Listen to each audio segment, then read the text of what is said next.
Гласањето во ТРЦ на 11 декември се одвиваше мирно, без инциденти во демократска атмосфера. Очекувам тоа да се повтори и во недела, вели председателот на Општинската изборна комисија во ТРЦ Хусеин Хусеини. Во првиот круг гласањето беше демократски, све во ред, без никакви проблеми. Тоа го очекуваме и во 25-ти. Во изборната единица 2011 има 714 избирачи. Од тие гласале 404 или на проценти 56,58%. Дека било мирно и демократски, без проблеми, потврдуваат и најголемиот број жители на ТРЦ.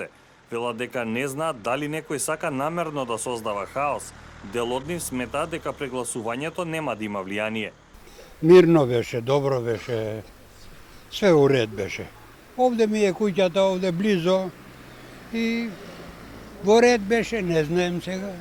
Некој дали сака намерно тоа да направи, не знаем. Атмосферата беше мирна, демократски, стварно без никакви проблеми. Јас се чудим зашто е ова малтретирање на луѓево, зашто без веза, по моје мислење, зашто сум бил активен тука и знаем дека немал никакви проблеми. Мислим и нема да влијае нешто за изборите, само перење на мозок. Прошлите избори, мислим дека поминаа на најдобар ред.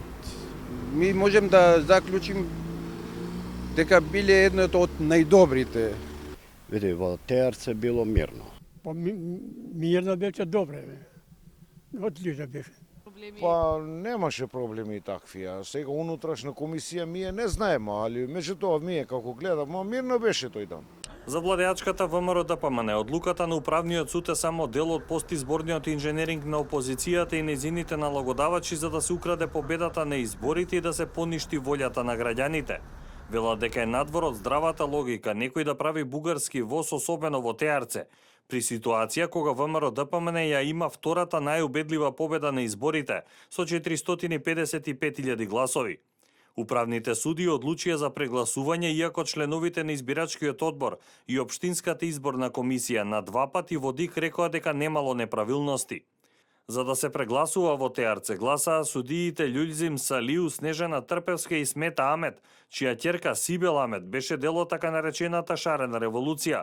Република во текст со наслов "Платеничката револуција на Заев му го донесе прегласувањето во ТРЦ", пишува за учеството на Амет во шарената револуција. Со реакција за пишувањата на Република на Фејсбук се јави и ќерката на судијката.